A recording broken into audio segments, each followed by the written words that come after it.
ഇന്നത്തെ തിരുവചനം വിശുദ്ധ യോഹന്നാന്റെ സുവിശേഷം 3-ാം അധ്യായം 34 മുതൽ 36 വരെയുള്ള തിരുവചനത്തിലൂടെ നമ്മൾ പോകുമ്പോൾ അവിടെ പറയുന്നത്, ദൈവം അയച്ചവൻ ദൈവത്തിന്റെ വാക്കുകൾ സംസാരിക്കുന്നു.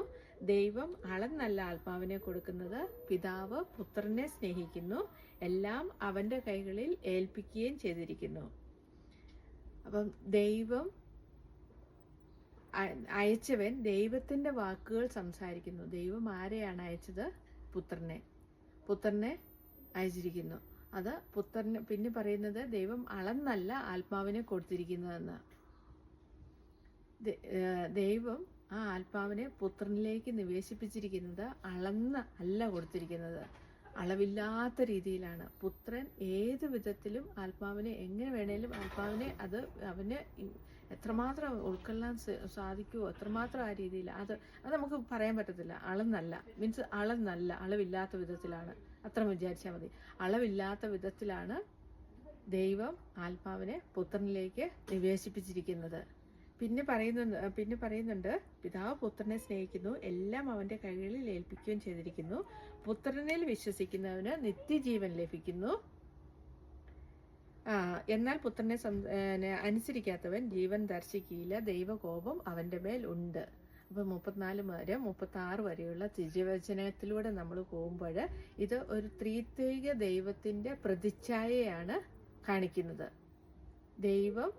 ദൈവം ആത്മാവിനെ പുത്രനിലേക്ക് നിവേശിപ്പിക്കുന്നു.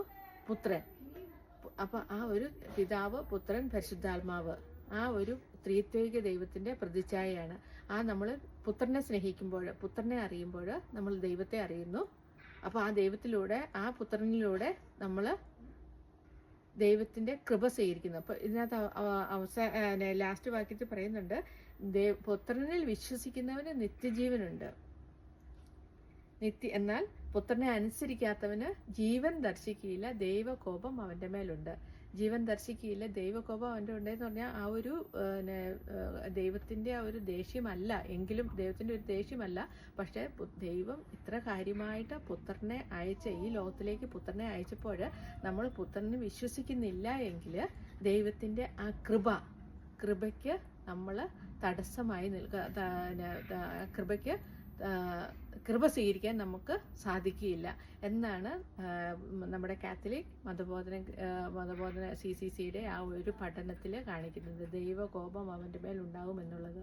അപ്പം ദൈവത്തിലെ പുത്രനിൽ വിശ്വസിക്കുക വഴി നമുക്ക് നിത്യജീവൻ ലഭിക്കുന്നു, കൃപ നമുക്ക് ലഭിക്കുന്നു. അപ്പം നമ്മളും ആ ഒരു ത്രിത്വിക ദൈവത്തിന്റെ ചങ്ങലയിലൂടെ